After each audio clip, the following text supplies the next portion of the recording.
JTBC 토론 논쟁을 시작합니다. 김필규입니다. 여야 모두 내부 분위기가 심상치 않습니다.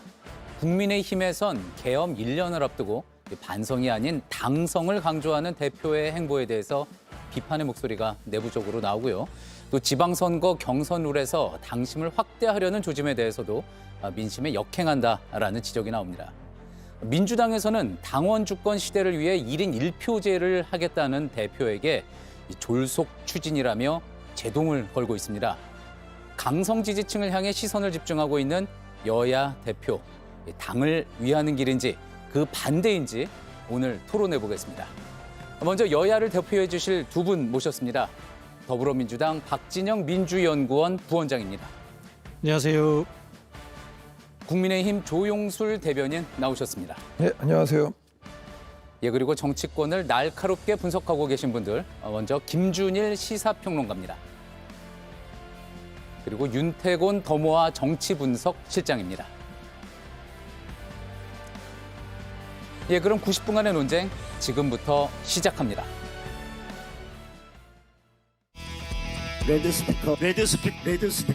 스피커 장동혁입니다. 방송만 포기한 것이 아니라 총체적 포기 정권입니다. 국민들께서 레드 카드를 들 때가 되었습니다. 대한민국의 미래를 지키기 위해서 싸울 수 있도록 힘을 실어 주십시오.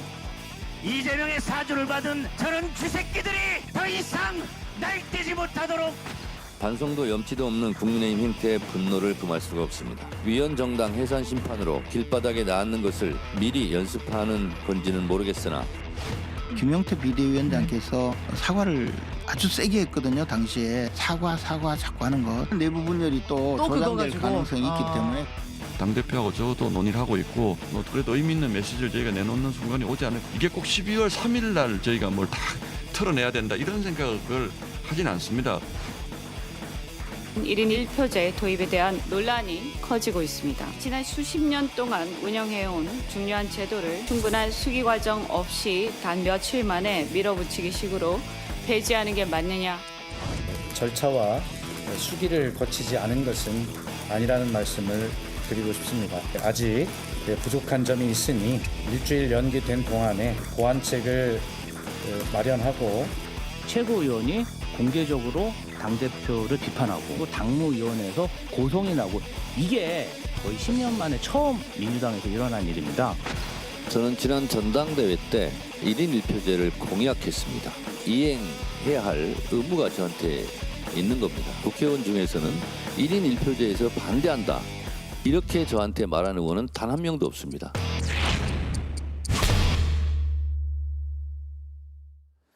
예, 오는 12월 3일이면 벌써 비상계엄 1년이 됩니다. 자, 그런데요, 이 공교롭게도 국민의힘을 이끄는 장동혁 대표의 또 취임 100일이기도 합니다.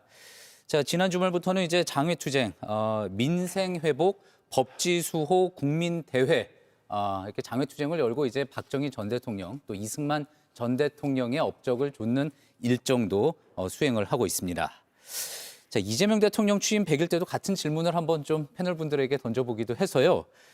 먼저 장동혁 대표의 100일 어떻게 평가할지부터 한번 말씀을 들어보고 시작해 볼까 싶은데 조용술 대변인님 어떻습니까? 100점 만점에 몇 점 주시겠습니까? 제가 처음으로 그 마음으로는 이제 100점을 드리고 싶지만 그래도 한 저는 90점 정도는 되지 않을까라는 90점? 생각을 합니다. 먼저 첫 번째가 아직 100일이 되지 않았어요. 그래서 충분히 이제 수습 기간이라는 거를 그리고 또 이제 아직까지는 이제 초기다라는 부분을 좀 감안하고 우선 당내에서는 실제로 이제 장동혁 대표에 대해서 직접적인 인신 공격에 대한 발언들 이런 게 없습니다.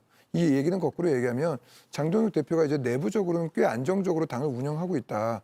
예를 들어 이제 민주당 같은 경우는 벌써 이제 그 당 대표의 개인의 그러한 그 입장 아니면 당 대표의 뭐 자기 연임에 대한 입장 뭐 이런 것들로 해서 자기의 이익과 결부돼서 비판이 나오는데 장동혁 대표에 대해서는 그런 부분들이 아직까지는 없는 것 같고요.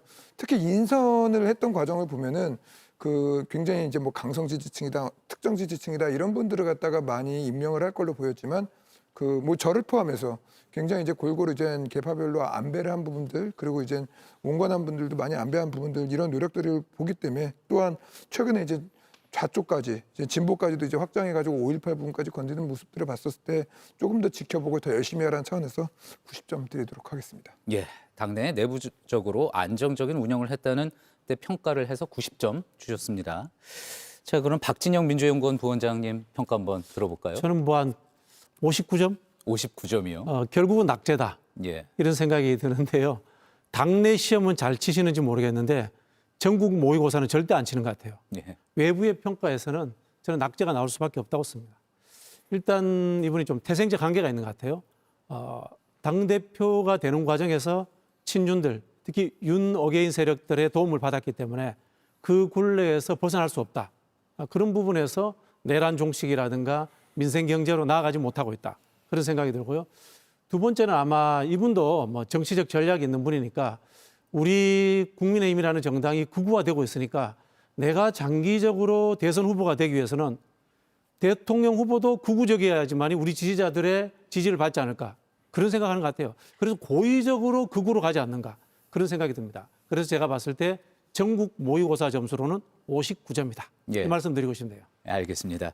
두 분 정치평론가 분들의 평가도 한번 들어보고 싶은데요. 먼저 윤태권 실장님, 100점 만점에 장동혁 대표의 취임 100일 어떻게 평가할 수 있겠습니까? 뭐 제가 점수를 드릴 건 아니고요. 지금 국민의힘이 전화 면접 여론조사 기준으로는 20%대, 뭐 한 22%, 23%대의 여론조사 지지율이 왔다 갔다 하고 있고 장동혁 대표가 잘한다는 평가는 한 34, 5% 정도 나오고 있으니까 그게 지금 현재 평가라고 보고 방금 이제 조 대변인께서 당을 대표해서 나오셨으니까 이제 그런 뭐 말씀이 있을 수밖에 없다라고 인정을 하면서도 좀 아쉬운 것이 지금 장 대표의 문제점이 그분이 속으로 정말 내심으로 어떻게 생각하는지 제가 잘 모르겠는데 이른바 메타인지라고 그러죠. 메타인지가 잘 안 된다고 생각해요. 예. 이렇게 이야기하면 국민들이 좋아할 것이다. 이렇게 하면 반응이 좋을 것이다라고 하는 게 되게 틀리다는 거죠. 무슨 말씀이냐면은 좀 전에 조 대변인께서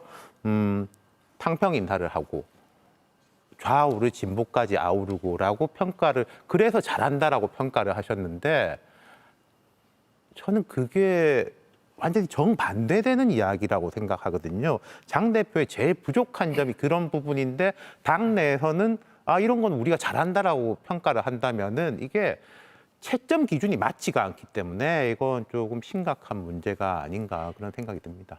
예. 자, 마지막으로 김준일 평론가님 이야기 들어볼까요? 저는 75점 예. 종합 점수 드리겠는데 이걸 좀 세부 항목을 봐야 됩니다. 예. 굳이 좀 나눠보자면은 민주당 지지자들은 100점이고요. 예, 국민의힘은 50점에서 합산 75점입니다. 왜 민주당 지지자들이 100점을 장동혁 대표한테 주냐면은 민주당 지지자들 분들, 민주당 분들 만나면 그런 얘기를 많이 해요. 예. 이런 야당 대표 없다. 예.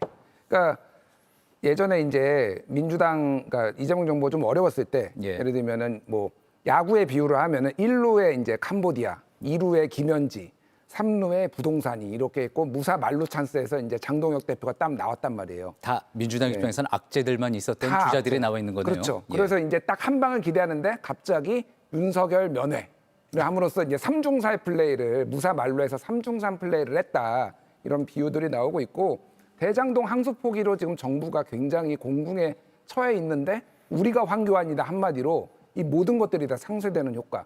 그럼 민주당 입장에서는 이렇게 고마운 야당 대표가 없는 거죠. 그리고 이재명 정부의 수호천사 아니냐 이런 얘기들이 나오고 국민의힘의 50점을 얘기한 거는 그래도 좋아하시는 분들이 있고 그래도 매우 싫어하시는 분들이 있으니까 반반 정도 되는 것 같다. 그래서 50점에서 합산 75점 드리겠습니다.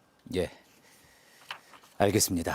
조금 전에 이제 박진영 부원장님이 말씀하셨는데 태생적인 한계라고 이제 표현을 하셨는데 아마도 이제 강성 지지층의 그 지지를 얻고 이제 당대표로 취임을 했었던 그 부분을 말씀하신 것 같습니다. 하지만 그 이후에 선출 직후에는 사실은 다소 좀 거리를 두는 모습을 보이기도 했었거든요.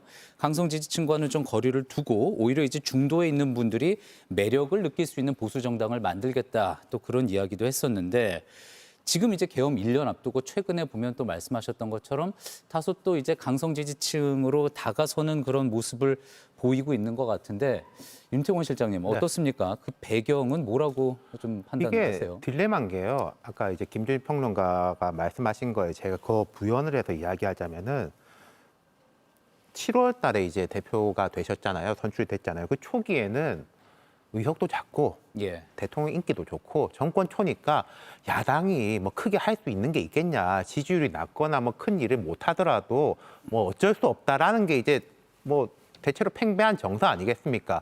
그러니까 장동혁 대표가 이제 큰 움직임을 보이지 않더라도 그래 뭐 내실을 다지고 하겠지라고 하면서 너무 오른쪽으로 안 가는 것만 해도, 그러니까 잘하는 게 아니라 잘못하지 않는 것만 해도 꽤 평가를 할 만하다, 이런 평가를 받았던 게 사실이죠. 근데 이제 한두 달 사이에 보면은 방금 김준일 평론가 말씀하신 야당 입장에서 보면은 여당의 실책이랄까 어려운 점들이 드러나지 않습니까? 그러면은 야당이 존재감을 보일 수 있는 찬스지 않습니까? 뭔가 이야기를 해야 되죠. 그때 장동혁 대표가 준비된 것들이 이제 오른쪽으로, 저희가 볼 때는 너무 오른쪽으로 이야기를 하는, 지금 이제 뭐 캄보디아 이슈도 그렇고 부동산 이슈도 그렇고 막 중첩된 것들이 많죠. 그런데 이걸 퉁치는 게 체제 전쟁이다. 라고 하면은 이거는 참 감당하기가 어렵다는 거죠. 그러니까 장동혁 대표가 위기하고 기회는 늘 상반되는 것인데 야당에 오히려 좀 유리한 찬스가 오고 뭔가 움직임을 보여줘야 하니까 국민들이 장동혁 대표의 얼굴을 바라보게 돼 있지 않습니까? 그때부터 문제가 발생한 거죠. 오히려 기회일 수 있는 그런 상황에서 삼중살 플레이를 한 거다. 그런 비유도 있었는데 대변인님. 저는 뭐 그렇게 보지는 않고요. 기본적으로 뭐 삼중산 플레이 뭐 이런 얘기를 한다 하더라도 뭐 대장동 문제 사라지지 않는 거고요. 김현지 문제 사라지지 않는 거고 캄보디아 문제 사라지지 않는 겁니다. 그렇기 때문에 그 지금 현재 장동혁 대표 같은 경우 이제 결국 이제 민주당이라든가 진보 진영이라든가 좌파에서 계속 얘기하는 게 강성 지지층으로 간다, 한쪽으로만 간다 이렇게 말을 하고 있는데 저는 어떻게 보면 그게 이제 프레임 씌우기로 이제 몰아가고 있다라는 생각이 듭니다. 예를 들어 이제 정청래 대표라든가 이제 민주당 같은 경우도 당장 어떻게 보면 이제 고용노동부 장관 같은 경우 민주노총 출신의 그 분이 이제 노동부 장관을 하시면서 굉장히 좀 편중되어 있는 언행들도 많이 하시고 계시거든요.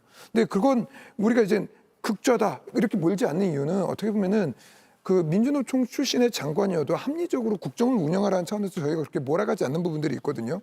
근데 민주당 같은 경우 오로지 정쟁으로 그렇게 몰아가지고 이쪽으로 간다 이렇게 얘기하는 것들을 확대 재생산한 것들이 지금 이러한 논란들에 계속 빠지고 있는 것이고 이런 논란에 그 국민의힘 자체가 빠질 이유가 없다라고 봅니다. 핵심은 최근에 이제 장동혁 대표가 5.18을 가서 뭐 단추도 뜯기고 뭐 망신도 많이 당하고 왔습니다. 그럼에도 불구하고 매달 가겠다. 그리고 매달 호남을 방문하겠다. 그리고 그 우리 당세가 약한 곳 중심으로 많이 다니겠다라고 이야기를 합니다. 왜냐하면 그곳에도 국민의힘을 지지하는 당원들이 있고 국민의힘에 대해서 입장을 보류하고 있는 분들이 있기 때문에 한 분 한 분 설득하겠다. 이런 부분들은 전혀 부각이 안 돼요. 그렇다면 뭐냐면 장동혁 대표의 이러한 반복적인 노력들이 누적이 된다면 충분히 저는 그런 부분들에 있어서 해소가 될 거라고 많이 보고 있고요. 결국엔 국민의힘도 대중정당으로서 0점을 조정하는 과정이 있다라고 저는 봅니다. 그래서 장동혁 대표가 이제 그 취임을 하고 나서 시간이 지나면 지날수록 우리가 이제 군대에서 0점 사격하듯이 0점 조정하다 보면 결국엔 국민들이 전체적으로 요구하는 부분에 맞춰서 할 거라고 저는 보기 때문에 지금은 뭐 지켜보는 시간이 아닐까라는 생각을 합니다. 프레임 씌우기, 그러니까 극우 행보에 대한 평가는 어느 정도 이제 프레임 씌우기다라는 그런 말씀인데요. 근데 행보를 했잖아요. 우리가 황교안이다. 그래서 제가 국민의힘 의원들한테 물어봤어요. 황교안입니까? 본인은 아니래요. 근데 장동혁 대표만 우리가 황교안이다 그러면서 국민의힘 전체를 황교안, 이른바 선거 부정 세력으로 끌고 가는 거예요. 그리고 윤석열 내란 관련해서 사과하라니까 안 하지 않습니까? 그런 하나의 꼬투리를 주니까 극우로 간다라는 이야기를 듣고 있는 거고요. 저는 장동혁 대표도 이제 실력이 떨어지지만 주위에 이른바 이 전략을 짜는 사람들의 실력도 떨어지는 것 같아요. 보통 우리 정치에서 이런 이야기를 합니다. 경선이라든가 당내 정치는 좌우 극단으로 가고 본선에서는 중도로 빨리 가라. 그런 이야기를 하거든요. 그러다 보니까 장동혁 대표가 당내에서 내가 자리 잡으려면 극단으로 가야지. 이런 생각을 하는 것 같아요. 근데 이게 옛날 이야기예요. 최근처럼 SNS가 발달하고 2차 언론이 발달을 하면요. 과거에 했던 기억들이 그대로 박제돼서 소환됩니다. 그렇게 옮겨갈 수가 없어요. 그럼 어떻게 해야 되느냐? 과거에요. 극우나 극좌가 아닌 중도에서도 정치적 히트 상품이 나옵니다. 예를 들어 볼게요. 안철수 의원, 지금은 뭐 인기가 떨어졌습니다만은 중도 정치인으로서 굉장히 역동성을 발휘했습니다. 좀 더 거슬러 올라가면 정몽준이라는 그런 정치인도 있었어요. 중요한 것은 이념이 좌우의 극단으로 가는 것이 아니라 액션의 분명함, 다이나믹스를 통해 가지고 새로운 시대의 비전을 보여주면은 그게 사람들이 강하게 느껴지고 흡입력이 생겨요. 근데 이런 것들까지 생각을 못 하니까 전통적으로 이념적으로 극으로 가자, 극자로 가자. 이 정도 생각에 머물러 있는 거예요. 제가 봤을 때는 전략가들을 데리고 좀 더 공부를 하시는 게 좋지 않을까 이런 생각도 듭니다. 여기 조금 첨언을 해야 될 것 같은데 예. 그 장동혁 대표가 이제 내가 황교안이다 했을 때 자기가 황교안이라고 했던 얘기는 아닙니다. 이건 뭐냐면 장동혁 대표가 기본적으로 추구하고 있는 것은 자유민주주의하고 시장경제, 소위 말하는 이런 가치를 주장했던 분들이 황교안 지지 세력에도 있고 다른 세력들도 있다라는 거죠. 근데 그분들이 지금 원래는 국민의힘을 지지했는데 떠나 있기 때문에 그분들을 설득하고 그리고 국민의힘이 나아가는 방향에 대해서 계속 설득하다 보면 그분들이 결국에는 우리의 한 지붕 아래 모여 있는 거 아닙니까? 민주당 같은 경우도 똑같거든요. 예. 그 선거를 앞두고 나서 정치 연대를 엄청나게 합니다. 지금 비례대표 정당도 어떻게 보면 야합을 많이 하고 있지 않습니까? 그런 연대들 하는데 보수는 어떻게 보면 민주당이 분열되길 원하는 거죠. 이러한 프레임 씌우기 가다두기로 해서 너희들은 합치지 마. 너희들은 이상한 애들이니까. 근데 우리도 똑같은 입장인 거거든요. 민주당을 바라볼 때 너희들도 이상하잖아. 이렇게 말할 수 있는데 정치가 싸우기 위해서 계속 정쟁을 만들어가는 건 맞지 않다라고 보고 있고 그리고 아까 뭐 굉장히 이상한 정책 뭐 이런 말씀을 하셨지만 제가 이제 청년 운동을 한 20년 넘게 했습니다.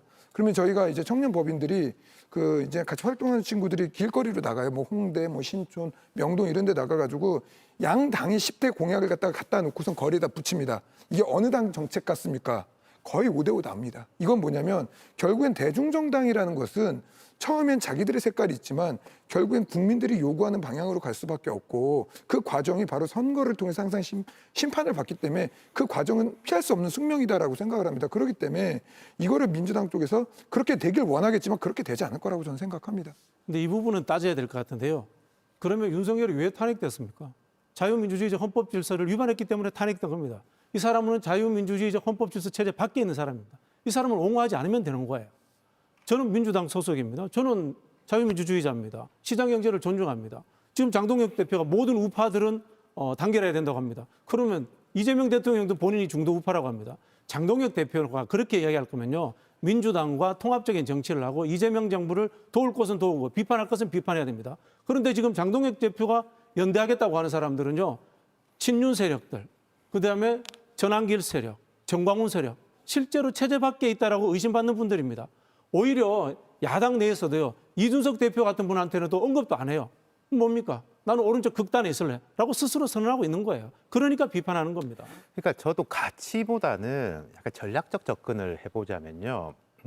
예컨대 민주당이 이제 여러 군소, 범, 여권, 진보 정당하고 연대를 하고 있지 않습니까? 지금 그 중에는 과거에 이제 통합 진보당의 후신으로 되는 정당들도 있어요. 근데 그 정당들이 제가 생각했던 것보다 원내에 들어와가지고 본인들의 칼날을 별로 내고 있지는 않거든요. 이건 무슨 말씀이냐면은 민주당이 그 정당들을 이제 이끌고 갈 때 우리가 너희들하고 정책 연대를 할게라는 쪽의 접근보다는 강력한 구심력을 발휘해가지고 힘으로 끌고 가면서 따라오게 만들었단 말이죠. 지금 제가 생각할 때는 국민의힘에서 그 조 대변인 말씀하신 거를 그때 장 대표도 의원들한테 이야기했다는 이야기를 들었습니다. 황교안이다라고 말한 거는 지지층이 이렇게 떨어져 나가기 때문에 그걸 잡기 위해서.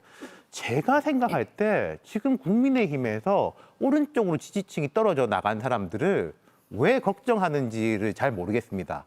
가운데로 가든지 민주당하고 싸우는 데 있어가지고 이길 수 있는 당, 강한 당이라는 걸 보여주면은 그분들은 따라오는 거지. 아니, 당신들 말도 옳습니다라고 해가지고는 중심이 흐트러진단 말이에요. 그러니까 이거는 전략적 판단의 차이인데 제가 생각할 때는 장 대표님하고 지금 당의 주류들은 그쪽을 연대를 한다는 것이 그분들의 목소리를 듣고 그분들의 정책이라든지 뭐 인적 교류, 출연 같은 데도 그런 데 많이 하시던데 그렇게 하는 것이고 가운데는 나중에 따라온다라고 생각을 하시는 것 같은데 그럼 뭐 생각의 자유니까 제가 뭐라고 하겠습니까만은 저 같은 사람이 알고 있는 전략의 정석하고는 상당히 다른 식의 접근 방법인 건 맞아요. 그러니까 윤태곤 실장 하신 말씀에 조금 첨언을 하자면은 예. 이제 최근에 서거 10주기를 맞은 김영삼 전 대통령이 대선 후보 시절에 이런 얘기를 했어요. 정치는 상대가 자빠지면 이긴다. 예. 뭐 언제까지 모든 정파 세력이 다 잘할 수 있는 건 아니잖아요. 그러면 실수도 하고 그런단 말이에요.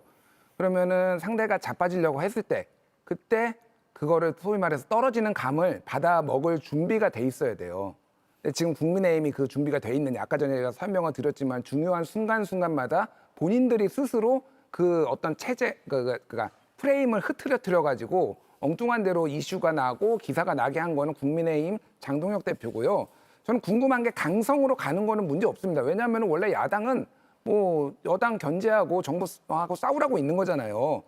근데 그게 왜 지금 체제 전쟁이고 건국 전쟁인지에 대해서 설득이 안 되는 거예요. 예를 들면은 대장동 항소 포기하고 체제 전쟁하고 무슨 관련이 있죠? 그러니까 대장동 항소 포기는 중도층이 다 분노를 했잖아요. 한국갤럽이 11일에서 13일 조사한 여론조사 보면은 부적절하다가 항소 포기하면 안 된다가 48%였고 항소 포기가 옳다가 29면은 이 정도 이슈가 유리한 게 없거든요. 근데 왜 체제 전쟁 얘기를 하는지 모르겠어요. 그러니까 내용하고 포장하고 하나도 안 맞는 거예요. 부동산 문제가 불거졌는데 왜 이게 제2의 건국 전쟁인지 전혀 납득이 안 됩니다. 부동산 문제를 더 파고 들어야죠. 근데 여기서 건국 전쟁 얘기하고 체제 전쟁 얘기하니까 이슈가 집중이 안 되는 거예요. 스스로 그렇게 만들어 놓고 이거를 뭐 강성이네 아니네 이런 문제가 차원이 아니라 윤태곤 실장이 말씀하셨듯이 이거는 전략의 문제다. 예. 지금 누가 이런 기획을 하는 건지 굉장히 궁금합니다. 개인적으로. 만약에 민주당에서 우리가 통진당 이석기다 이런 이야기를 했다고 칩시다. 아마 당에서 제명하자고 했을 겁니다. 지금 장동혁 대표는 상황을 파악을 못하고 있는 거예요. 지금 장동혁 대표가 하고 있는 게 정권 퇴진 투쟁이잖아요. 근데 이재명 대통령 지지율이 60%가 나옵니다. 60%가 나오는 정부에 대해서 정권 퇴진 투쟁하면 국민들이 그걸 동의해 주겠습니까? 야당은 분명히 싸우는 게 맞습니다. 그런데 야당이 싸우기 위해서는요. 잘하는 건 잘했다고 해야지 못하는 것을 비판하는 목소리가 정당성이 커져요. 뭐 예를 들자면 에이펙 잘했다. 관세협정 잘했다. 이런 이야기 하실 수 있는 겁니다. 그러고 나서 부동산 정책 가지고 발목을 잡으면 그게 더 효율적이고 사람들이 아, 야당이 발목 잡는 것도 제대로 잡는구나. 이렇게 느껴지는데 강론에 대해서는 전혀 이야기 없이 체제 전쟁한다. 정권 퇴진 투쟁한다. 이러니까 국민들이 누가 동의해 주겠어요. 이게 동시에 세 분 말씀하시니까 제가 어디부터 말해야 될지도 모르겠는데 이제 너무 이제 충분히 시간을 드리겠습니다. 뭐냐면은 충분히 반론해 첫 번째 아까 이제 윤석열 말씀하셨는데 그 민주당 같은 경우는 저는 이제 민주적 가치와 법치 가치를 굉장히 중요하게 생각했던 정당이라고 생각을 했습니다. 예. 근데 이재명 대통령 같은 경우 대법원에 유죄 취재 파기환송이 됐어요. 그리고 여러 가지 혐의들 대북 송금부터 해서 여러 가지 재판들을 받고 있는데 이 재판을 엄정하게 받으라는 소리가 단 하나도 안 나와요. 이건 뭐냐면 그걸 뭉개고 가는 정당으로서 과연 이 법치로 이들이 과연 제대로 유지하고 있냐 저는 거기에 대해서 동의하기 많이 어렵거든요. 그런 부분들에 대해서 꼬집는 사람이 내부적으로 한 명도 없다라는 게 전 되게 안타깝다라는 말씀을 드리고 아까 그 진보당 말씀을 하셨는데 이거는 학습된 효과가 분명히 있습니다. 굉장히 민주당 같은 경우 야합을 통해서 비례대표 정당 만들어가지고 여기에 힘을 주면은 의석 만들어서 내보내주고 그러다 보니까 당연히 민주당의 힘에 의한 통제를 받는 거죠. 근데 이게 과연 우리가 생각하는 다당제와 그리고 군소정당의 정치냐라는 거예요. 저는 그렇게 보지 않습니다. 그 조국혁신당 같은 경우 수시라는 말이 뭐예요? 민주당이 앞장서 주십시오. 민주당이 이렇게 해주십시오. 이게 조국혁신당의 모습이고 진보당 그리고 기본소득당 민주당이 뭐 하면 쪼르르 가가지고 맞춰주고 그게 아니라 자신들의 목소리를 내고 예를 들어 이재명 대통령이 그렇게 재판에 있어서 이상한 행태들을 보인다면 그거에 대해 따끔하게 지적을 하는 정당이 하나도 없어요. 어떻게 된 게 야당에. 예. 그런 부분들을 저는 계속 지적을 하는 것이고 과연 그게 정치적 야합이 아니고 그게 과연 군수정당의 역할인지 이걸 좀 되묻고 싶고요. 그리고 아까 뭐 체제전쟁과 여러 정책들을 말씀하셨는데 꼭 분리해서 봐야 될 부분인 거죠. 그 장동혁 대표가 이제 체제전쟁에 대해서 말하는 것은 그 이재명 정권에 있는 인사들 중 제가 아직은 뭐 그게 주제가 아니니까 특정인이 속해 있던 단체들이 간첩 혐의로 이러한 판결을 받고 저러한 판결을 받았는데 이거에 대한 언급이 전혀 없다라는 거예요. 그래서 이 부분들을 갖다가 짚어야 될 부분들이 있기 때문에 이 부분은 별도의 영역으로 우리가 다퉈야 될 부분인 거고 이걸 우리가 설명할 시간이 별로 되지 않습니다. 예. 왜냐하면 장동혁 대표가 아직 취임한 지 얼마 안 됐으니까 그리고 부동산 정책이라든가 이런 것들은 별개로 다룬다는 건데 짧은 시간 동안 이 모든 걸 담다 보니 전략적인 미스가 있다? 이건 뭐 충분히 인정할 수 있는 부분인 것 같아요. 예. 왜냐하면 이러한 혼선이 돼서 이렇게 말이 나온다는 거는 설명을 제대로 못한 거니까 그러한 부분들이 있고, 그리고 민주당이 저 민주당 잘하는 거 잘했다고 칭찬합니다. 예를 들어 저뿐만 아니라 우리 당에서도 핵잠한 거 잘했다고 했어요. 대놓고 잘했다고 했고, 그리고 논평까지도 그렇게 나갔습니다. 근데 관세 협상 잘했다고 보지 않습니다. 왜냐하면 국고를 다 털어서 넣는 거에 대해서 잘했다고 보지 않는데 어떻게 잘했다고 합니까?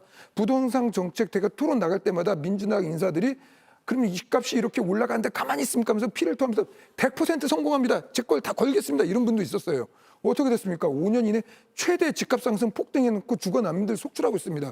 이러한 부분들에 대해서 따끔하게 지적하는 게 당연히 야당의 역할인데, 이 야당의 역할을 하게 되면 내란 정당 어디 판결에 내란 정당이라고 규정이 되어 있습니까? 내란 혐의고 계엄 사태고, 그리고 내란 혐의인지도 모르겠어요. 내란 미수 혐의고, 이런 것들로 얘기하는 게 아니라 이미 정치적으로 판결을 내려놓고 기본적으로 프레임을 잡아놓고선 이렇게 때리면 당연히 야당의 입장에서는 강력하게 투쟁을 할 수밖에 없는 거거든요. 왜냐하면 강력한 입법권을 다 쥐고 있고 행정권을 다 쥐고 있고, 지금 사법부까지도 위헌적 논란이 되는 여러 재판 만들어내겠다고 하고 있지 않습니까?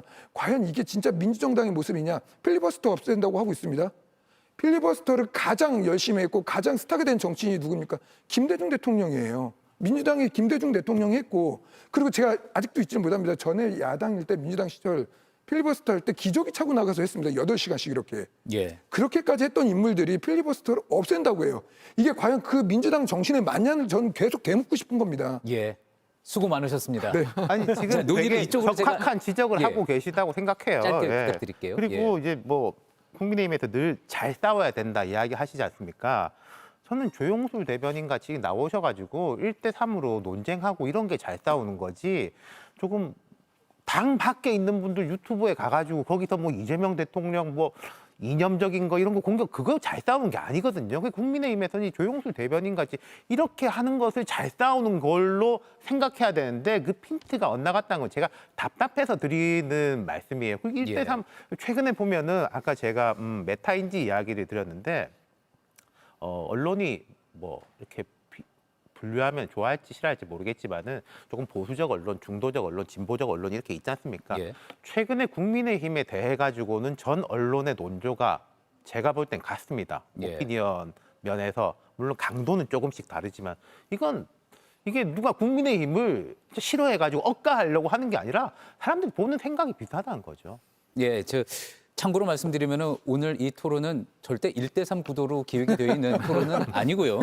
두 분 이제 정치 평론가 분들 모신 이유는 지금 돌아가는 이 상황에 대한 어떤 또 객관적인 어떤 평가를 듣기 위해서 저희가 한 건데, 그런 저도 차원에서 1대3이라고 생각 안 해요. 예, 감사합니다. 충분히 그냥 국민의힘 입장을 대변하고 예. 그리고 그 국민의 입장이 이제 어떻게 보면 민주주의적 질서를 지키는 정당으로서 탈바꿈하는 역할들을 이제 대변인 같은 분들이 해야 된다고 생각하기 때문에 네. 뭐 1대3이면 어떻고 10대 1이면 어떻습니까? 네. 그리고 국민의힘이 목소리를 내는 게 제일 중요하다고 생각하니까 마음 안 쓰셔도 괜찮습니다. 감사합니다. 예. 일단 그 계엄 이제 1년, 아까도 말씀드렸는데 또 공교롭게 이제 장동혁 대표 취임 100일입니다. 그래서 이제 12월 3일에 이제 100일을 맞게 되는데, 그때 이제 이거는 꼭 당 밖에서뿐만이 아니라 당 안에서도 그런 목소리가 나오고 있거든요. 윤석열 전 대통령과 절연하고 사과를 해야 한다. 아마도 그래서 12월 3일에 이제 취임 100일이 됐을 때는 그런 메시지를 내놔야 한다. 그런 이야기가 또 내부적으로도 밖에서도 나오고 있는데, 자, 먼저 김준일 평론가부터 한번 들어볼까요? 어떻습니까? 12월 3일 예상해 본다면 그런 메시지가 나올 거라고 예상을 하시나요? 일단 지금 당내 뭐 초재선 의원들을 중심으로 당대표에서 지도부에서 하지 않으면 우리라도 하겠다라고 예. 해서 의원들이 지금 뜻을 모으고 있잖아요. 그만큼 지금 절박해 하는 좀 정서가 있는 것 같고, 저도 이제 국민의힘 분들 얘기를 들어보면은 조금 더 강성이었던 보수적이었던 분들도 야 그래도 사과는 좀 하고 털고 가야 되는 거 아니야? 이런 말씀하시는 분들이 꽤 있어요.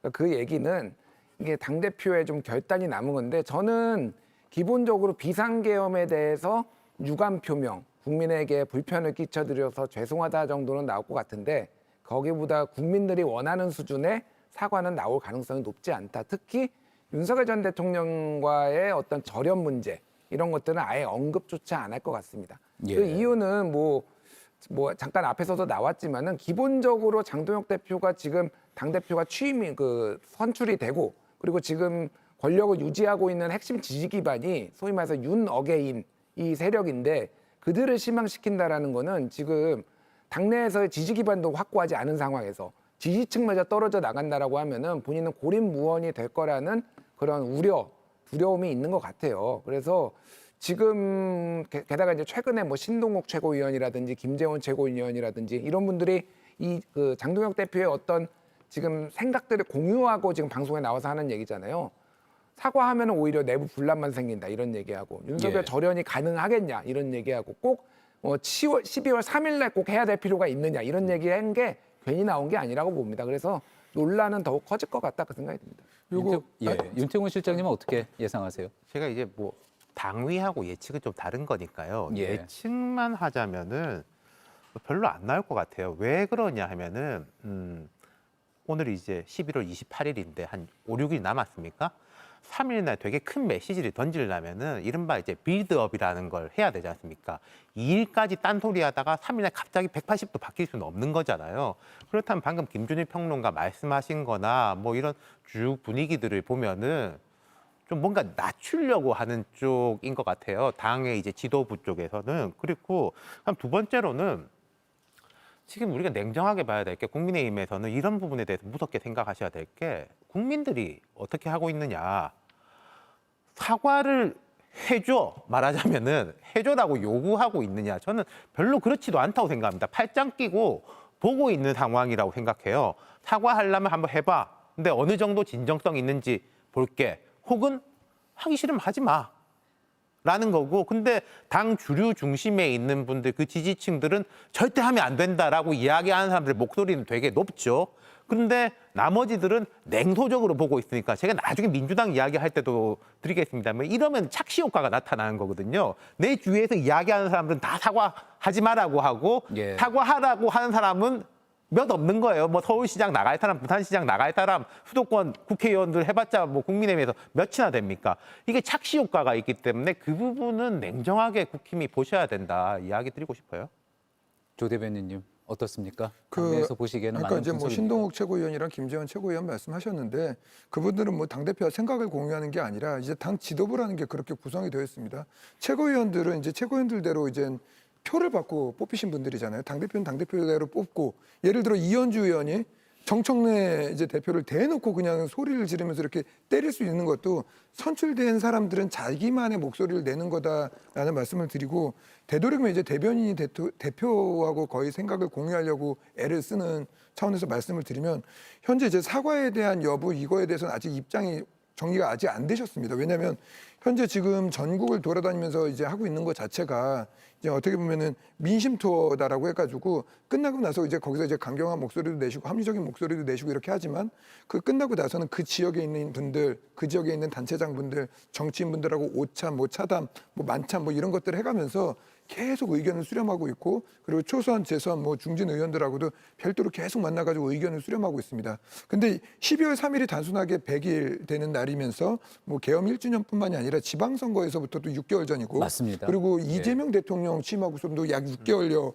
지난 상황이고 그리고 추경호 원내대표에 대한 이제 결론이 어떻게 보면 구속영장에 대한 너무나도 큰 것들이 어떻게 보면 대한민국 정치의 큰 전환점이기 때문에 당대표가 뭐 빌드업을 하고 지금 뭐 뭘 깔고 미리 생각하고 있는 상황은 아닌 것 같아요. 왜냐하면 국민의힘 대표라는 것은 국민의힘의 운명을 좌우하는 어떻게 보면 선장과도 같은 역할이기 때문에 아마도 전날 전전날까지도 대변인들한테 저희 주기적으로 모여가지고 대화하는데 입장을 말씀 못 하실 거라고 봅니다. 그래가지고 그거는 이제 그 장동혁 대표가 12월 3일 날 어떠한 결단을 하고 어떠한 입장을 내는지를 가지고 오히려 이제 잘했다 못했다를 평가해 주시면 더 좋을 것 같습니다. 오히려 주변에서 이렇게 몰아가는 게 아니라 그 야당 대표가 좋은 선택을 할 수 있게끔 조금 지켜봐 주시는 것도 한번 그 이제 정치권이나 이제 평론가님들의 좀 하나의 몫이자 미덕이 아닐까라는 생각도 합니다. 민주당 쪽에서는 어떻게 예측하시는지도 그래서 하겠어요? 근데 김재원 최고가 더 세게 사과했다고 했잖아요. 그럼 더 약하게 사과하는 게 뭐 어렵습니까? 계속하면 되잖아요. 그래서 저는 12월 3일 정도 사과하고 윤석열과 절연하면 모든 게 편해집니다. 앞서 이제 민주당이 법치주의 지키고 있느냐 비판하셨는데요. 그럼 저희는 쉽게 얘기합니다. 반사. 윤석열이 했던 검찰 독재와 조작 수사의 지금 결과들 다 튀어나오고 있다. 윤석열만큼 법치주의 어긴 사람이 어디 있느냐. 또 그런 이야기 하십니다. 필리버스터 이야기하면서 민주당이 다수 지배를 하고 있다. 다수 지배가 총칼 들고 군사 지배하겠다고 군사 쿠데타 이렇게 윤석열보다 낫지 않느냐. 이렇게 하면 할 말 없습니다. 윤석열 하나 없으면 모든 게 해결되는 게 지금 국민의힘입니다. 근데 그걸 왜 해결을 못하느냐. 저는 지도자가 무능하다고 봅니다. 정치 지도자가요. 대중의 뜻을 따라야 되는데요. 대중의 뜻만 따를 거면 지도자 하면 안 됩니다. 그냥 대중 속에 들어가서 그냥 아스팔트 보수하고 혼자 거기 있어야 되는 거예요. 지도자는 대중의 뜻을 받기도 하지만 미래를 향해서 방향을 가르쳐 줘야 됩니다. 잘못된 것을 끊어내야 됩니다. 그렇기 때문에 제가 봤을 때 장동혁 대표는 훈련됐고 미래지향적인 것을 가지지 못한 그런 현재 수준의 지도자인 겁니다. 그래서 제가 주위에 괜찮은 참모들도 두시고 필요하다면 우리 네 사람 데려다가 장동혁 대표하고 한번 우리 선의의 토론도 한번 해봐요, 진짜. 여기 조금만 말씀드리면 예. 그 이제 사과 가지고 이제 그 이것도 좀 생각을 해봐야 될 부분들이 있는 게 김재원 이제 최고위원이나 장동혁 대표가 이런 말을 했거든요. 사과를 계속하면 목을 꺾어버린다. 그리고 허리를 숙이면 허리를 꺾어버린다는 표현인데 이걸 나쁘게 받아들일 게 아니라 민주당의 태도도 한번 되돌아봐야 될 부분이 있다라는 말씀을 드리고 싶습니다. 그 계엄 이후에 어떻게 보면 이제 그 누구죠? 김용태 전 비대위원장이 이제 세게 사과도 했었지만 그 김문수 대선 후보조차도 사과를 했었어요. 그렇다면 사과를 했었을 때 너희들이 그럼 새 정치로 잘해. 이렇게 했던 게 민주당의 목소리가 아니라 그래 그러니까 너희들을 해산해. 늘 이거였거든요. 그러니까 너희들은 내란 정당이야. 그러니까 이게 뭐냐면 누군가가 사과를 하면 진정성이 있든 없든 간에 사과라는 표현을 했었을 때 과연 민주당이 보여줬던 태도가 올바른 태도였냐. 이 부분은 한번 정말 냉정하게 한번 되돌아봐야 될 부분들이 있고 우리가 정말 정치를 냉정하게 평가할 때 적을 죽이기 위한 정치라는 게 아니라면 무언가 이렇게 합의되는 지점이 있어야 되는데 합의되는 지점 자체가 없는 거예요. 그러니까 그러다 보니까 양쪽 정당이 계속 양쪽 끝에만 바라본다는 서로의 비판만 하는 거거든요. 근데 어느 순간부터 협치란 말이 사라졌고 정당 정치 간에 이런 부분에 있어서 서로 많은 조율의 정치가 없어진 거거든요. 누구를 없애, 누구 빼. 그럼 우리도 끝까지 너희 누구 빼 이렇게 하면 뺄 것도 아니잖아요. 그렇기 때문에 그러한 부분들은 한번 우리가 진짜 이제 언제까지 계속 이 같은 논의만 계속 할 겁니까? 1년 동안. 100번 양보해서 정쟁의 영역에서 그럼 민주당이 사과하면 받아줄래? 이런 이야기 할 수 있습니다. 이 정쟁의 영역에서. 그러나 공공선의 영역이라는 것에서는요. 잘못했으면 사과하는 거예요. 내란이 이렇게 했으면 사과하는 거예요. 이걸 받아들이는 것은 민주당이 아니라 국민이에요.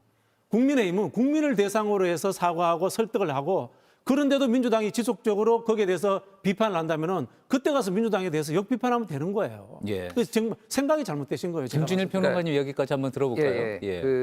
뭐 비슷한 맥락인데 무슨 얘기냐면은 민주당이 뭐라고 하는 게 국민의힘에게 그렇게 중요한 문제인가요, 지금? 원래 민주당은 항상 국민의힘에게 뭐라고 합니다. 평생 그래 왔어요. 뭐를 하든 계속 마음에 안 드는 얘기를 하겠죠. 사과는 국민들한테 하는 거고요. 국민들한테 하더라도 바로 반응이 안 올 겁니다. 근데 박근혜 탄핵 때도요. 결국은 계속 지다가 뭐 2016년 총선부터 해가지고 2017년 대선, 2018년 지방선거, 2020년 총선까지 지다가 LH 사태 터지고 그리고 김종인 비대위원장 들어와가지고 또 사과하고 예전에 탄핵했던 거 몇 년 전 거를 또 사과를 하고 그러면서 이제 그 보궐선거요. 서울시장, 부산시장 보궐선거 이긴 거거든요. 사과는 민주당을 향해서 하는 게 아니라 국민들한테 해야 되고 이거는 어차피 시차가요. 몇 년 있다가 나와요. 근데 그런다고 몇 년 걸린다고 지금 사과를 안 하겠다? 그러면 계속 그냥 내란 정당 딱지 붙은 채로 억울하시겠지만은 내란 정당 딱지 붙은 채로 가는 겁니다. 제가 이제 민주당한테 사과를 받아달라고 한 얘기는 아닙니다. 이게 뭐냐면 그 기본적인 스탠스가 정치권에서 이제 돌아다니는 이제 스탠스 자체가 그렇게 가면 안 된다라는 말씀을 드린 거고 모든 정치는 다 민주당도 그렇고 국민의힘도 그렇고 거기에 있는 모든 속해져 있는 소위 말하는 공인이라고 불린 선출된 권력은 다 국민의 대표인 거예요. 그리고 국민의 대표인 거고 그리고 지난 대선에서도 어쨌든 40% 넘는 사람들이 국민의힘을 지지했고 그리고 국민의힘이 그 지지하는 사람들을 대표하는 역할들을 지금 현재 하고 있는 겁니다. 근데 그러한 지지에 대한 존중을 민주당이 보이지 않는다라는 부분을 말씀을 드린 것이기 때문에 그러한 차원으로 접근을 해 주셔야 되는 거지 제가 여기서 민주당이라고 말해가지고 민주당 당을 얘기하는 게 아닌 거죠. 그렇기 때문에 국민의힘을 지지했던 지지층 늘 보면 우리 그 국회에서도 국회의원들이 하는 얘기가 국민을 대표해서 얘기하는 거다라고 하는 거와 같은 맥락으로 받아들여 주시는 게 맞는 것 같습니다. 예. 자, 지금 대화 중에서 또 모두가 궁금해하는 부분 중에 또 그러니까 궁금증으로 제시가 됐었던 내용 중에 하나이기도 한데요. 이 부분도 한번 짚고 갔으면 합니다. 그러니까 장동혁 대표 어느 순간에 이제 0점 조정을 이제 할 것이다라는 표현을 또 이제 조영술 대변인께서 하시기도 했는데, 자, 그 0점 조정 중에 하나는 아무래도 이제 윤석열 전 대통령과의 절연 아니면 뭐 관계에 대한 어떤 설정 이야기가 될 것 같습니다. 근데 현재로 봐서는 장동혁 대표가 절연하지 못하고 있다라는 그런 평가가 분명히 좀 나오고 있는 상황이고요. 윤태곤 실장님, 그 장동혁 대표가 딱 이렇게 선을 지금 현재 긋지 못하고 있는 그 이유는 뭐라고 생각을 하십니까?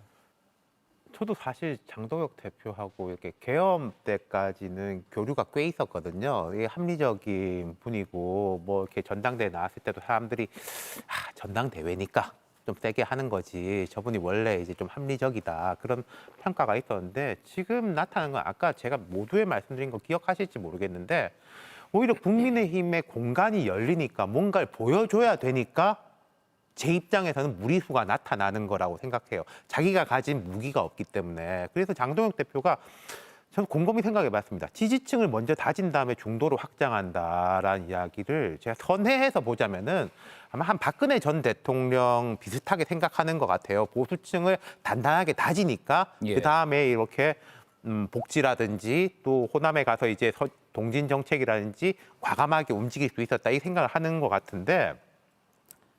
죄송하지만 장 대표하고 박 대통령은 다르거든요.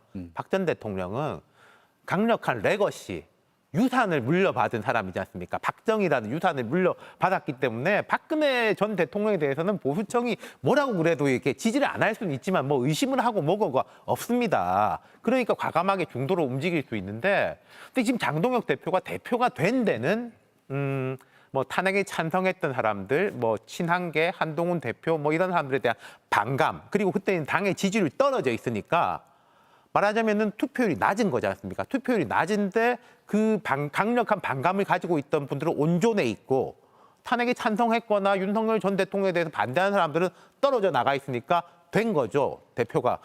근데 그 뒤에는 자기 동력이 없으니까 그 자기 지지층을 가지고 밖에 움직일 수가 없는데 근데 계속 그럴 수가 없는 거죠. 야당 대표 조영수 대변인 말씀하셨지만은 지난 대선 때 김문수 후보가 41.3%가 득표했습니다. 41.3 국민 100%는 몰라도 41.3%는 대변해야 되는 거거든요. 근데 거기에 대한 자신감이 없는 것 같아요. 예. 김준일 평론가는 어떻게 평가하십니까? 윤석열 전 대통령 또 그리고 그를 따르는 지지하는 세력과 절연하지 못하는 어떤 지금 현재의 상황 어떤 이유가 있다고 보세요? 새롭지 않습니다. 제가 예전에 장동혁 대표가 당선되자마자 모 일간지에 칼럼을 하나 썼는데 황교안 장동혁 평행이론 뭐 이런 내용의 칼럼을 썼어요. 굉장히 두 분이 유사한 캐릭터를 가지고 있고 유사한 길을 가고 있다. 두 사람 다 이제 법조인 출신이고 그리고 또 하나는 독실한 기독교, 개신교 신자로서 굉장히 종교의 정치를 얘기하는데 종교의 언어를 굉장히 많이 쓴다. 이런 공통점이 있었고 자당이 배출한 대통령이 탄핵이 된 다음에 상대적으로 중진 의원이나 이런 정치 커리어가 길지 않은 상황에서 선출이 됐다라는 그러니까 굉장히 이 당을 이렇게 세울 굉장히 기대를 받았다라는 이런 공통점이 있거든요. 그 이후의 행보가 황교안 대표 같은 경우는 이제 아스팔트 보수에 손을 잡은 거죠. 그러니까 정광훈 목사라든지 그리고 장외 집회로 갑니다. 그리고 또 뭐를 하냐면은 박근혜 탄핵은 무효다라는 얘기예요. 그리고 문재인은 탄핵해야 된다라고 얘기를 합니다. 근데 지금 그때는 제가 쓸 때는 이게 아직 벌어지지 않았는데 지금 장동혁 대표가 똑같이 얘기하고 있거든요. 지금 일단 장외 집회 계속하고 있고 지금 이재명 탄핵해야 된다고 얘기하고 있고 윤호개인하고 손잡고 있고 거의 같은 길을 가고 있습니다. 그러니까 제가 왜 그러면 그때 황교안 대표는 왜 그랬느냐라고 보면은 본인을 지지하는 세력이 거기밖에 없는 거예요. 당내 중진들은 냉소적으로 보고 있고 잘 되나 안 되나 보자 지금 뒷짐지고 보고 있잖아요. 항상 그랬듯이 국민의힘의 이 권력 투쟁은 냉정하거든요. 비대위 체제 지금 몇 번째 비대위입니까? 조금만 있으면 또 끌어내릴 거예요. 그러니까 굉장히 이 불안한 마음, 내가 이 당대표를 계속 유지할 수 있느냐 하는 불안한 마음이 오히려 중원으로 나가는 거를 굉장히 막고 있다. 저는 그렇게 봐요. 그래서 그 불안함과 조급증이 해소가 되지 않는 이상 저는 윤석열 대통령은 절연하기보다는 오히려 그쪽과 손을 잡고 먼저 선 지지층 결집, 그다음에 후 이제 중원 확장 이런 전략을 펼 거라고 보이는데 다른 것도 아니고 소위 말하는 내란 정당의 딱지가 붙은 이 상황에서 그게 유효할 것이냐는 굉장히 개인적으로는 회의적입니다. 예. 또 다른 비대위 체제로 갈 수 있다. 사실 그런 예상이 가능하려면은 또 지지율이 상당히 이제 중요할 텐데요. 현재 이제 국민의힘 지지율은 조금 전 저희 대화에도 나왔지만 박스권에 좀 갇혀 있는 그런 상황이고요. 자, 근데 최근에 이제 장동혁 대표는 TK 지지율 하락했다는 여론조사 결과도 있었는데 아니다. 이게 아니라 우상향하고 있다. 또 그런 분석을 내놓으셨거든요. 어떤 맥락에서 나온 이야기입니까? 뭐 실제로 이 여론조사마다 조금 다르게 최근에는 좀 나온다는 좀 생각은 듭니다. 이제 물론 이제 뭐 갤럽에서는 이렇게 나오기도 하지만 예. 이제 전화 면접 방식하고 이제 ARS하고 좀 편차들은 좀 확실히 존재하는 거는 맞습니다. 그래서 최근에 했던 조사 일부 조사에서는 뭐 오차 범위도 나오고 이런 조사들도 있었는데 이 말씀을 드리는 이유는 뭐냐면 보통 특정적으로 갔었을 때는 거의 다 모든 조사 방법을 해도 다 똑같이 나오더라고요.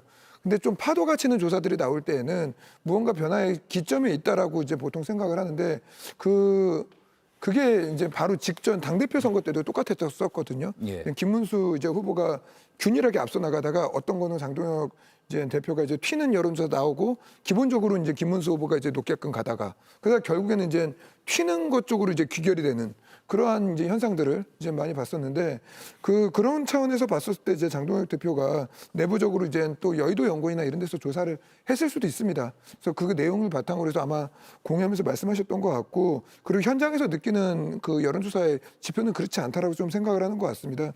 그래서 이것들이 좀 더 누적되고 나면은 좀 장동혁 대표가 생각하는 부분들을 그렇게 볼 수 있지 않을까 봅니다. 저는 뭐 상대방이 아니라 제가 뭐 정치학 연구자 입장으로서 한번 장 대표를 보자면요. 이 당의 주인이 아니기 때문에 그렇습니다. 국민의힘의 주인이 아니에요. 장동혁 대표는. 그럼 아까 우리 김준일 평론가가 황교안 전 대표, 황교안 대표도 그 당의 주인이 아니었던 거예요. 그러다 보니까 이 사람들은 늘 불안한 거예요. 그러다 보니까 조금이라도 지지해주는 층이 있으면 거기에 집착하는 것 같아요. 한국 정치의 우리 3대 변수를 지역, 세대, 이념 이렇게 이야기합니다. 그런데 예. 사실 아직도 지역주의가 가장 강한 변수입니다. YS, DJ, 박근혜 대통령 이런 분들은 지역적 연고 기반이 강합니다. 예. 그러니까 조금 실수하더라도 그냥 한번 사고하면은 지역주의를 기반으로 해서 다시 일어설 수 있습니다. 근데 황교안 대표 지역이 없어요.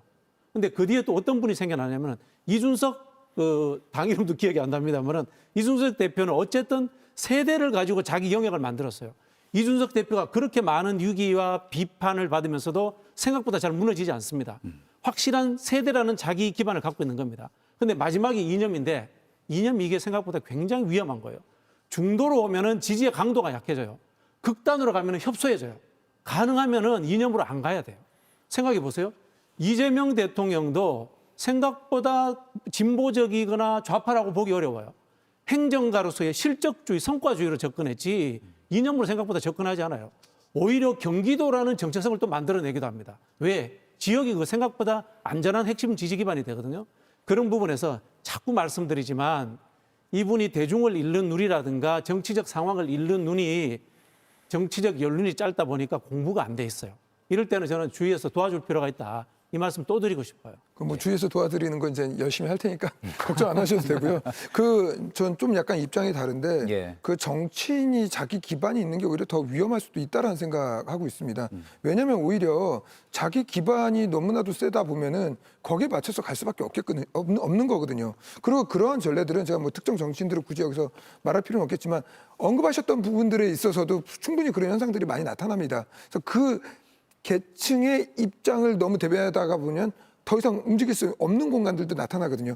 근데 황교안 대표의 실패와 장동혁 대표의 실패가 일치할 거다라는 거에 대해서 동의하는 이유가 충분히 장동혁 대표도 이제 황교안 그 대표 시절에 왜 실패했는지에 대해서 스스로 많이 인지하고 있습니다. 학습 효과가 있다는 그리고 말씀이시군요. 나는 그렇게 하지 않겠다라는 생각을 하고 그거에 대해서 몇 가지 이제 공유를 했던 부분들도 있는데 그래서 제가 조금 더 지켜보시라고 계속 말씀을 드리는 이유가 예. 똑같이 가지 않겠다라고 분명히 말씀을 하셨습니다.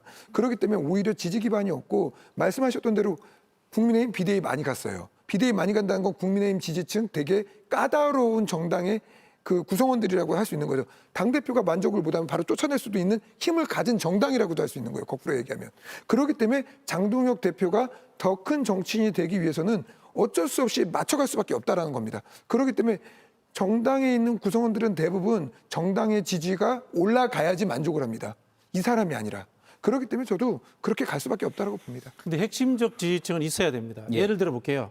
박근혜 대통령의 핵심적 지지층이 박근혜 대통령과 거의 물화일체가 돼 있단 말이에요. 그러니까 박근혜 대통령이 갑자기 경제민주화라는 좌파로 가도 이해를 해주는 거예요. 전략적 이해를.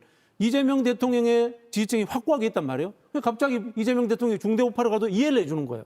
그만큼의 핵심적이고 좋은 지지층을 가지고 있어야 된다. 그 말씀을 제가 드리는 거예요. 그러니까 그 장 대표가 지금 당장의 지지층을 단단하게 못 따지는 건 그건 개인의 잘못이 아니고 또 역량이 있으니까 대표가 된 건데 그 시계열적으로 조금 달리 봐야 된다는 생각은 들어요. 제 조 대변인 말씀 이해하면서 옆에서 이렇게 들으면서 드는 생각이 아까 제가 사과 이야기할 때 국민들이 사과해줘 하는 게 아니라 팔짱 끼고 보고 있다고 말씀드렸지 않습니까? 장 대표한테 누가 시간을 많이 주면서 아유 그래 우리의 새싹이니까 당신이 잘 자라나야 돼. 우리 보수의 새싹이야. 라는 식이 아니에요.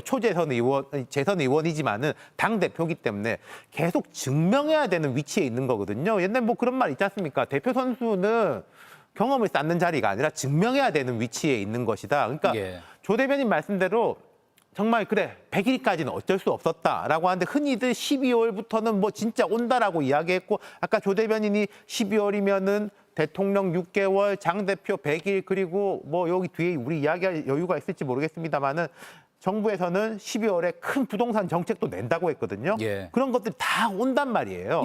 그때 준비가 돼 있어야 되는데 지금 11월 27일에 볼 때도 한 일주일 뒤에 별로 준비가 안 돼 보이기 때문에 좀 답답하게 생각하고 이 시계 태엽을 이제는 좀 빨리 감으셔야 된다. 그 말을 드리고 싶어요. 알겠습니다. 장재욱 대표에 대한 이야기 여기까지 하는 것으로 하고요.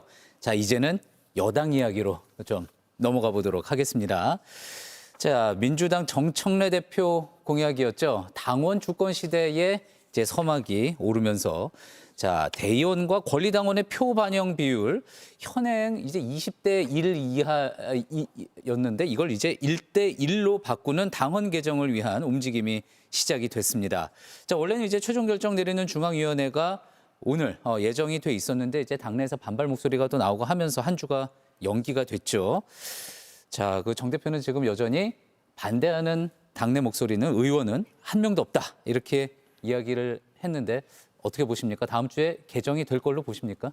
뭐 개정될 거라고 봅니다. 한 명은 있죠. 이현주 최고위원이 면전에서 반대했으니까 한 명은 있는데요. 뭐 예를 들면 이렇습니다. 우리가 대통령을 뽑는데 국회의원은 100표 주고 국민들은 1표 주고 이런 평등하지 않지 않습니까?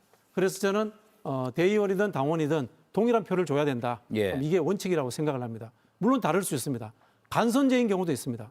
제1공화국 때 이승만 대통령을 뽑을 때는 국회의원들끼리 투표했습니다. 그거는 나름대로 의미가 있는 겁니다. 다만 직선제와 간선제가 한 층위에 섞여서 있는 것은 황당무계한 제도입니다. 그런 부분에서 저는 민주당이 제도를 정상적으로 만들어가고 있다. 뭐 이렇게 봐주셔야 될 것 같고요.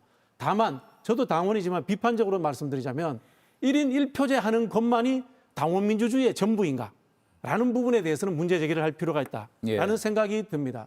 지금 대한민국의 양당이 엄청난 숫자의 당원을 가지고 있습니다만은 제가 보기에는 이거는 당원 민주주의라기보다는 당원 동원주의에 가깝다라고 볼 수 있습니다. 당원들에게 1번, 2번의 선택지 주고 그중에 하나 선택해라. 이것만 하고 있는 거예요. 아무나 당원이 될 수 있지만 당원이 된 이후에도 아무나 상태로 그대로 놔두는 거예요. 당원들에게 교육하고 훈련하고 제가 아까 말씀드린 것처럼 그냥 맹목적 충성이 아니라 전략적 판단을 할 수 있는 그런 성숙의 기회를 주고 있는가? 그거 안 주고 있는 거예요. 그러다 보니까 어떡합니까? 양쪽에 극단으로 갔다고 비판받고 있는 거예요. 전략적으로 우리 당이 중도적 선택을 했을 때 박수 쳐줄 수 있는 당원으로서 성숙될 기회를 줘야 되는 겁니다. 그럼 어떻게 해야 되느냐? 단순히 표만 하나 주는 것이 아니라 교육도 시키고요. 당원들이 지방의원에 출마할 수도 있게 하고 단체장이 될 수 있게 하기도 하고 국회의원이 되게 하기도 하고 정책 결정에서 과정에서 투표권을 더 많이 주기도 하고 토론하고 심의할 수 있는 그런 권한까지도 줘야 됩니다. 제가 이 말씀을 드리는 것은 1인 1표제를 하면서 제가 말씀드린 부분들을 지금 TF를 만들어서 보완하는 작업들을 하고 있다라는 이야기를 들었습니다. 아, 예. 자, 평론가분들 의견도 한번 들어보고 국민의힘 조영술 대변인 이야기도 한번 좀 들어보고 싶은데요. 이게 이제 일부 지역만 과대표될 수 있다 뭐 이런 뭐 지적도 나오고 있지 않습니까? 어떻게 보세요, 김준일 평론가? 그러니까 대의원 제도가 작년에 죄송합니다.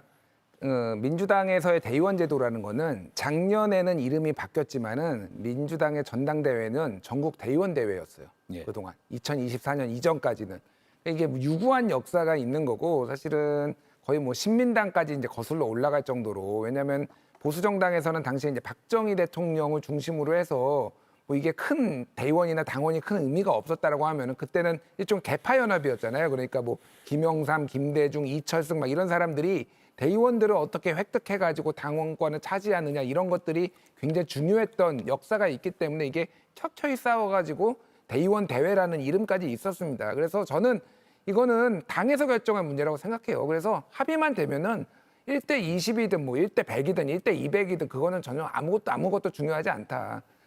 근데 제가 이제 당원이 아닌 입장에서 외부에서 보는 거는 뭐냐면은 좀 호랑이 등에 올라탄 거 아니냐 그 생각이 많이 들어요. 사실은 당원 주권 시대를 처음 얘기한 거는 정청래 대표가 아니라 이재명 당대표였고 계속 당원들의 권한을 강화하는 방향으로 왔거든요. 그러니까 뭐 직접 민주주의를 구현하겠다라는 일종의 이제 시그널인데 뭐 나쁘지 않아요. 근데 제가 이제 강력하게 몇 번에 비판했던 게 뭐냐면은 국회의장을 뽑는데 당원들한테 20%를 권리당원한테 20%를 반영을 비율한다고 합니다. 이거는 그렇게 하면 안 되는 거죠. 왜냐하면은 국회법에 국회의장은 국회의원들이 뽑는다고 돼 있어요. 아무리 이게 내부 경선이지만 그게 곧 국회의장이 되는데 근데 이런 것들을 설득하고 하는 정치인이 한 명도 없었다 지금까지 민주당에. 그러면 안 된다라고 용기 있게 얘기를 하고 다른 부분을 해야 되겠다. 이미 그러니까 이거는 당원들의 뜻을 거스를 수 없는 정당이 돼버렸기 때문에 단 한 명도 반대하지 못한다는 얘기가 지금 나온 겁니다. 더민주혁신회의가 반대를 한다라고 하지만 이거를 반대는 못 하거든요. 왜냐하면 그러면은 이제 문자 폭탄을 받을 가능성이 있기 때문에. 그래서 박진영 그 원장님께서 말씀하신 게 굉장히 중요한 포인트인데 이게 너무 이게 즉흥적으로 어떤 이슈에 휘둘리지 않기 위해서는 당원들한테 권한까지 주면서 그거에 대해서 충분히 토론할 수 있는 수기 민주주의 이런 시스템을 갖춰야 되는데 민주당은 후자는 지금 안 갖춰져 있다. 그래서 굉장히 위험해지고 있다. 저는 개인적으로 그렇게 봅니다. 저도 좀 층위를 나눠서 이야기하고 싶은 게요. 이게 이런 제도는 뭐가 옳고 그름은 없다고 생각하거든요. 어떻게 구현하느냐, 그리고 이제 유연성 있게 적용하는 거냐인데, 예컨대 저는 지금 민주당, 국민의힘이 좀 섞었으면 좋겠다는 생각이 늘 하고 있어요. 국민의힘은 뭐 중진의 힘이다, 뭐 이런 이야기 들을 정도로 중진 의원들이라든지 뭔가 막후에서 슥싹슥싹 돼가지고 결정되는 게 너무나 많고, 의총에서 땅땅땅 하면 당론이다, 이거 어기면 뭐 안 된다라고 하고, 민주당은 이게 이제 중진 의원들이라든지 이런 경험과 이제 경륜과 그다음 통찰력이 필요할 때도 당원들 왁 해가지고 되는 경우가 많아가지고 좀 섞었으면 좋겠다는 생각을 늘 하는데, 민주당이 지금 결정하는 것에 대해서 대의원은 악인 아니라는 말씀을 드리고 싶어요. 대의원 대회가 있었다는 것은 과거에 당원들이 생업도 하고 과거에는 통신이라든지 이런 것도 잘 안 되니까 지역에서 대의원들이 당원들의 이야기를 잘 듣고 전달하는 거지 않습니까? 올라가가지고. 국회의원이랑 똑같은 거죠. 근데 지금이야 인터넷도 있고 이렇게 다 전달이 된다라고 하지만 사실 이번에 민주당이 이거 1인 1표제 하는데 전 당원에서 제가 알기로 16%, 17% 정도가 참여했을 거예요. 이렇게 결정된 것이 과연 전 당원의 뜻이라고 할 수 있느냐. 이거는 말하고 입 있는 사람들, 강력한 이야기를 하는 사람들만의 뜻이 아닌가. 그거의 문제라고 생각을 하는 것이고, 이게 최근에 보면은 이런 거가 있었죠.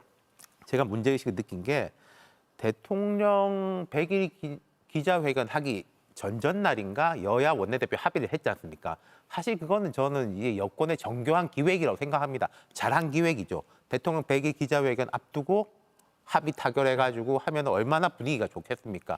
그리고 제가 볼 때는 그 당시에 여당 입장에서 양보를 한 게, 특검법에 원래 늘리기로 돼 있는데 옛날에도 센 특검법이라고 했지 않습니까? 이거를 더 늘리지 않고 원래 늘리기로 하는 것만 하는 거야 인 건데, 이제 국민의힘에서 그거 대신에 이제 우리는 정부 조직법 양보할게. 제가 생각할 때 그게 그렇게 잘못된가 싶은데, 한 밤 몇 시부터 새벽까지 몇 시간 동안에 온라인 게시판을 중심으로 화르륵 올라가니까 이게 아침에 뒤집혔지 않습니까? 이것이 과연 그 1인 1표제와 당원 민주주의가 적절하게 구현되는 거냐. 예. 거기에서 예를 들어서 그럼 아까 박진영 부원장 말씀하신 것처럼 김병기 원내대표나 누가 설명하는 과정을 거치고 토론하는 게 아니라 그냥 온라인에서 확 붙어버리면은 끝나버리는 거거든요, 게임이. 이게 좀 강화될 게 우려가 되는 거고, 또 하나 더 짚자면은 예. 뭐 아주 정략적으로 보자면은 정청래 대표가 지난번 전당대회 때 당원한테에서는 우세하고 대의원에서는 불리했으니까 그럼 다음에 또 당대표 재선을 하려면은 내가 유리한 쪽을 좀 늘려야 하는가라고 보는 시각도 있고, 저는 정치인이 뭐 자기의 권력을 이용해가지고 당원들을 설득시켜가지고 제도를 유리하게 바꾸는 건 절대 잘못됐다고 생각하진 않습니다만은 예. 그런 시각이 있는 거죠. 예. 중진의 힘으로 끌고 가는 국민의힘과 반반 섞었으면 좋겠다. 그런 의견인데 국민의힘 입장에서는 국민의힘 무슨 중진의힘이에요. 지금 당대표가 지금 재선인데요. 예. 전혀 뭐 그렇지 않고요. 그럼 뭐 실제로 중진의힘이었으면은 한동훈 대표가 나오는 게 아니라 그때 원희룡, 나경호 의원이 됐어야죠. 뭐 그렇지는 않은 것 같습니다. 그 실제로 제가 이 말씀을 드리는 이유가 저는 지금 민주당의 한 6, 7년 정도 전 팩트를 기반을 해서 봤었을 때 아직까지 이 제도를 운영하는 거에 깜짝 놀랐거든요. 뭐냐면 국민의힘 같은 경우는 그냥 1인 1표제예요. 그냥 뭐 대의원이고 뭐가 없습니다. 그냥 국회의원이고 뭐가 없어요. 그냥 1인 1표제인데 총재 제도를 폐지한 이후에 바로 이러한 제도들을 즉각 도입을 했습니다. 그래서 당연히 그렇게 가는 것이고, 대의원들 같은 경우는 현장에 가가지고 내가 좋아하는 후보 응원하고 이러한 역할들로 이렇게 했었고 그러한 목소리를 냈습니다. 민주당에서 대의원을 선정하는 과정을 보면 이게 얼마나 이상한 제도인지 알 수 있는데, 당협위원장이 있어요. 그리고 당협위원장이 동책이나 이런 사람들한테 다 자기가 임명한 사람들이죠. 야, 누구 괜찮은 것 같으니까 할 의향이 있는지 물어봐봐. 그리고 특정인들한테 전화해서 대의원 할래? 이렇게 전화해서 한 100명에서 150명 구성합니다. 그리고 전당대회 가면 버스 세대해가지고 이렇게 가고 이렇게 하는 거예요. 이게 뭐냐면 이 대의원들 같은 경우는 당협위원장이 자기를 뽑아줬어. 그렇기 때문에 당협위원장이 누구 2번 뽑아 이렇게 말은 안 하겠지만 거기 딱 다른 사람이 올라가지고 아우 이번엔 날씨가 참 좋은 것 같아요 이러면 다 알아들어요. 그러면 그렇게 표를 주는 게 표 왜곡 현상이 나타납니다. 그게 바로 정청래 대표가 받았던 표와 대의원 표가 그렇게 극렬하게 나타나는 현상들인 거거든요. 그리고 대의원들이 그렇다고 해서 또 세금같이 당비를 뭐 10배, 20배 내는 게 아니잖아요. 이게 무슨 중세시대도 아니고 무슨 돈을 더 많이 낸 사람한테 표를 많이 준다? 굉장히 반헌법적인 발상이고 구시대적인 발상이라고 저는 생각을 합니다. 당연히 다수결의 원칙은 1인 1표가 원칙인 것인데 이 제도는 당연히 개선되어야 되는 게 맞다라고 저는 보고 있고요. 뭐 아까 말씀하셨으니까 뭐 이현주 의원 비판한 사람들 여럿 있는데 당연히 그건 장동혁 대표의 그냥 아니 정청래 대표의 예. 하나의 수사라고 생각을 하고 있고, 그리고 특히 정청래 대표가 이재명 대통령이 해외에 나간 동안 어떻게 보면 빈집털이를 한 거잖아요. 빈집털이를 해가지고 자기가 전에 선거 때 굉장히 이렇게 해서 유리했으니까 이 제도를 도입하니 어떻게 보면 다른 사람들이 봤을 때 의심을 안 할 수가 없죠. 그러니까 이게 뭐냐면 이분이 정말 그 당원 주권주의를 하는 건지 나를 위한 주권주의를 하는 건지, 그리고 이분이 왜 또 절박하다라고 생각을 했냐면 굉장히 궁지에 많이 몰려있다는 반증이 뭐냐면 야당이 쓰는 방법이 있어요. 과거에 이재명 대표도 이런 말을 했다. 그 전형적인 야당이 쓰는 방식이거든요. 이건 뭐냐면 자신이 당내에서 굉장히 처지가 공공해졌다는 걸 많이 보여주는 거기 때문에 그 기본적으로 정청래 대표가 아무리 올바른 얘기를 하더라도 굉장히 의심을 받는 상황이지만 그럼에도 불구하고 정당성은 정청래 대표한테 있다. 그러니까 가열차게 밀고 나가시되 이미 미움은 많이 받은 것 같으니 몸은 많이 조심하셔야 될 것 같다. 이 말씀을 드리겠습니다. 두 가지를 짚어봐야 될 것 같은데요. 먼저 이제 정청래 대표가 당심과 대의원 표심 간의 그 격차가 있기 때문에 이렇게 한 게 아니냐라는 그런 이야기가 나온 거고요. 두 번째는 이 대통령 순방대 또 이런 일이 추진이 됐다. 이거는 도대체 어떤 의도가 있는 거냐. 또 이런 지적이 있는 것 같습니다. 이거 아닙니까? 정청래 대표가 다음에 당대표 한 번 더 하고 싶어서 이번에 그 룰을 바꿨다라는 이야기인데요. 이건 조금 너무 먼 미래 이야기인 것 같습니다. 예. 이게 내년 8월 달에 당대표 선거가 다시 있게 되거든요. 그때까지 정청래 대표가 지금 추진하고 있는 뭐 개혁에서 성과를 못 낸다면은 저는 뭐 출마를 할지 안 할지 그런 정치적 위상조차도 흔들릴 수 있다고 봅니다. 그런 부분에서 내년 8개월 후를 내다보겠다라는 것은 적절치 않다라는 생각이 들고요. 두 번째로 이재명 대통령이 이제 순방하는 와중에 했다라는 이야기는 더 좀 황당하다는 생각이 드는 게요. 아시겠지만은 이 전 세계에서 가장 강한 대통령 아닙니까? 그런 대통령제 국가입니다. 체리 따봉 날리지 않으면은 여당 대표도 살아남기 어려운 그런 나라에서 여당 대표라고 해서 대통령이 외국에 가 있는 동안에 어떤 이 정치적 쿠데타 이런 거 할 수 없습니다. 이건 불가능합니다. 제가 봤을 때는 이거는 사실은 논란 정도이지 대단한 갈등도 아니고요. 예. 오히려 제가 봤을 때는 여당 내에 분란거리가 없으니까 일부 언론에서 만들어내는 예. 하나의 이간질 매개체가 아닌가. 뭐 저는 뭐 그런 생각이 좀 듭니다. 네. 대통령이 강력하니까 제가 나갔을 때 한 가볍게, 거죠. 가볍게 말씀드리자면은 한 번, 두 번은 이제 실수거나 우연의 일치겠지 싶은데 3번, 4번이지 않습니까? 그리고 특히 지난 그 에이펙 정상회담, 한중 정상회담 분위기 되게 좋고 한 다음날 아침에 재판 중지법 해가지고는 우상호 정무수석 등이 이렇게 언론에 나와가지고 물론 웃으면서 이야기했습니다만 공개적으로 아니 대통령 뭐 큰 행사 있을 때는 조금 안 하셨으면 좋겠다 그 이야기하고 강훈식 비서실장도 대통령을 정쟁에 끌어들이지 마라. 저는 그건 사실은 국민의힘의 한 이야기가 아니라 민주당의 한 이야기라고 생각하거든요. 근데 이번에 그게 불과 이제 한 달도 안 됐는데 또 이러면은 사람들은 의심을 할 수밖에 없는 거예요. 정청래 대표의 본심은 뭔지 제가 알 수가 없습니다만은. 그러니까 저는 그러니까 소위 말하는 이제 빈집털이론이잖아요. 그러니까 이게 지금 저는 이거 약간 박진영 부원장님 의견에 동조를 하는 게 그럼 생각을 해보면은 뭐 정청래 대표나 이를테면은 법사위의 의원들, 강성파 의원들이 대통령이 없을 때만 그런 얘기를 했느냐, 아니면 대통령이 있을 때도 그런 얘기를 했느냐 생각해 보면은요 다 똑같아요. 그냥 대통령이 있으나 없으나 그분들은 맨날 똑같이 얘기합니다. 근데 가끔 가다가 대통령이 순방을 나갈 뿐이에요. 제가 보기엔 그렇습니다. 그러니까 대통령이 그 얘기가 되려면은 대통령이 있을 때는 자제를 해야 되잖아요. 그러다가 대통령이 없을 때만 해외 순방 나갔을 때만 해야 되는데 원래 그런 분들이다. 뭐 정청래 대표도 법사위에 계신 분들도 제가 보기엔 그렇고 저는 이거를 권력 투쟁의 관점에서 보면은 저도 한 20년 넘게 이제 정치를 봐왔지만은 이렇게 빨리 좀 칼을 빼들은 거는 처음 봤습니다. 저는 칼을 정청래 대표가 빼들었다고 보거든요. 왜 그러냐면은 이게 당원 주권 시대 얘기를 하는 거지만은 그 외에 지금 투표를 붙인 안들을 보면은요. 지금 광역의원, 기초의원, 비례대표 후보 순위에 권리당원 투표로 100%로 뽑아요. 그 전에는 이제 소위 말해서 시도당 위원장이나 상무위원 이런 사람들이 뽑았거든요. 이거를 지금 권리당원에서 다 넘겨줬습니다. 그리고 4인 이상의 후보가 있으면은 이것도 권리당원 투표로 100%로 뽑아요. 사실 이게 별로 주목이 안 받는데 1인 1표제 때문에 그게 주목을 받았는데 이게 왜 중요하냐면요. 소위 말하는 지금 상무위원들, 시도당 위원장들은 이재명 당대표 때 뽑힌 사람들이에요. 그러면 이재명의 사람이란 겁니다. 근데 이 사람들의 힘을 지금 다 빼놨어요. 권리당원의 힘을 강화한다고 하면서. 그러면 이제 어떤 일들이 벌어지느냐. 쉽게 얘기를 하면은 당원들의 마음에 더 잘 드는 사람이 뽑히겠죠. 근데 그 사람들의 경향성이 상대적으로 조금 더 정청래 대표 쪽에 가까운 사람들이 뽑힐 가능성이 있습니다.